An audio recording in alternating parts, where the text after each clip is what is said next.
نحمد و نصلی علی رسولہ الکریم اما بعد فاعوذ باللہ من الشیطان الرجیم بسم اللہ الرحمن الرحیم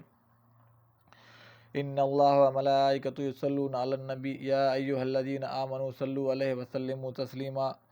اللہم صلی علی محمد وعلی آل محمد کما صلیت علی ابراہیم وعلی آل ابراہیم انک حمید مجید اللہم بارک علی محمد وعلی آل محمد کما بارکت علی ابراہیم وعلی آل ابراہیم انک حمید مجید الصلاۃ والسلام علیکم یا رسول اللہ، الصلاۃ والسلام علیکم یا رحمۃ العالمین۔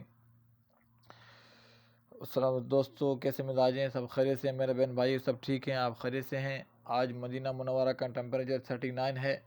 اور آپ جدھر بھی ہوں، جہاں بھی رہیں، اللہ تعالیٰ آپ کو اپنے فرمان میں رکھے، اور اللہ تعالیٰ آپ سب کو کامیابی عطا فرمائے، اور آپ سب کو مدینہ منورہ کی زیارت کی توفیق عطا فرمائے، حج عمرے کی سعادت نصیب فرمائے، اور جو بیمار ہیں، اسپتالوں میں ہیں، جو گھروں میں ہیں، اللہ سب کو ان سے تندرستی عطا فرمائے، اور جو بے اولاد ہیں اللہ تعالیٰ ان سب کو صحت مند تندرست اولاد عطا فرمائے، اور جن کے بچے ہیں اللہ ان کو صالح کرے، اپنے ماں باپ کا خدمت گار کرے، اور اپنے بہن بھائیوں کا احترام کرنے کی توفیق عطا فرمائے، اور جو بے روزگار ہیں اللہ تعالیٰ ان کو رزق حلال عطا فرمائے، اور ہر پریشانی دور کرے، ہر غم دور کرے، حضور صلی اللہ علیہ وسلم سے محبت کرنے والا بنائے، دین اسلام کی خدمت کرنے والا بنائے، اپنے پڑوسیوں کا احترام عطا فرمائے، اپنے ماں باپ کا خیال خدمت کرنے کی توفیق عطا فرمائے۔ میرے بہن بھائیو، آج کے میرے ویلاگ میں ڈیلی روٹین کے حساب سے آج پھر قرآن شریف کا ترجمہ میں آپ کے ساتھ شیئر کروں گا۔ یہ ترجمہ 35 آیت سے لے کر 34-35 آیت سے لے کر 40 آیت تک ہے۔ بسم اللہ الرحمن الرحیم۔ پھر ہم نے آدم علیہ السلام سے کہا کہ تم اور تمہاری بیوی دونوں جنت میں رہو، اور یہاں بے فراغت جو چاہو کھاؤ، مگر اس درخت کا رخ نہ کرنا، ورنہ ظالموں میں شمار ہوں گے۔ آخر کار شیطان نے ان دونوں کو اس درخت کی ترغیب دے کر ہمارے حکم کی پیروی سے ہٹا دیا، اور انہیں اس حالت سے نکلوا کر چھوڑا جس میں وہ تھے۔ ہم نے حکم دیا کہ اب تم سب یہاں سے اتر جاؤ، تم ایک دوسرے کے دشمن ہو، اور تمہیں ایک خاص وقت تک زمین میں ٹھہرنا اور وہیں گزر بسر کرنا ہے۔ اس وقت آدم علیہ السلام نے اپنے رب سے چند کلمات سیکھ کر توبہ کی، جس کو اس کے رب نے قبول کر لیا، کیونکہ وہ بڑا معاف کرنے والا اور رحم فرمانے والا ہے۔ ہم نے کہا کہ تم سب یہاں سے اتر جاؤ، پھر جو میرے طرف سے کوئی ہدایت تمہارے پاس پہنچے تو جو لوگ میرے اس ہدایت کی پیروی کریں گے ان کے لیے کسی خوف اور رنج کا موقع نہ ہوگا، اور جو اس کو قبول کرنے سے انکار کریں گے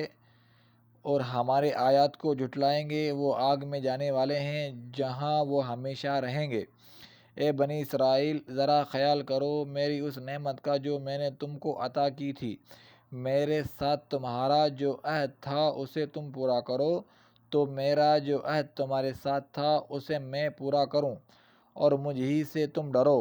اور میں نے جو کتاب بھیجی ہے اس پر ایمان لاؤ۔ یہ اس کتاب کی تائید میں ہے جو تمہارے پاس پہلے سے موجود تھیں، لہذا سب سے پہلے تم ہی اس کا منکر نہ بن جاؤ، تھوڑی قیمت پر میری آیات کو نہ بیچو۔ میرے بہن بھائیو، اللہ تعالیٰ نے قرآن پاک کو نازل ہمارے لیے ہمارے سمجھنے کے لیے ہی کیا ہے، اور ہم تھوڑی تھوڑی قرآن شریف کا ترجمہ کرتے رہیں گے اور اس کو سمجھیں گے تو ہمارے لیے زندگی آسان ہو جائے گی، اور اللہ تعالیٰ کی جو بتائی ہوئی راستہ ہے اس پہ ہمیں عمل کرنے کی اور اس پہ چلنے کی تو ہمارے لیے آسانی ہو جائے گی، اور اللہ تعالیٰ ہمیں شیطان کی شر سے بچائے۔ اللہ تعالیٰ ہمیں اپنے ماں باپ کی خدمت کرنے کی توفیق عطا فرمائے،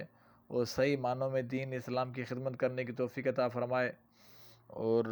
میری آپ سب کی درخواست آپ سب کو کہ آپ سب خود بھی ویڈیو دیکھا کریں اور دوسروں کے ساتھ شیئر بھی کیا کریں، دوستوں کو بھی کہیں کہ میرے یوٹیوب کو سبسکرائب کریں، کیونکہ آپ کی سپورٹ کی آپ کی داد سے ہی میرے جذبہ یہ چلتا رہے گا، یہ مجھے اور زیادہ اچھے طریقے سے ویڈیو بنانے کی شوق اور جذبہ ملے گا، اور اللہ تعالی ہمیں سب کو اپنے حفظ امان میں رکھے اور اپنے والدین کی خدمت کرنے کی توفیق عطا فرمائے۔ آپ اپنا خیال کیجیے گا، اپنے آس پاس پڑوسیوں کا خیال کیجیے گا، اور اپنے آس پاس صاف صفائی رکھیں، صفائی نصف ایمان ہے، اور میرے چینل کا بھی خیال کیجیے گا، اپنا بھی خیال کیجیے گا۔ انشاءاللہ دوسرے وی لوگ میں پھر ملاقات ہوگی۔ السلام علیکم۔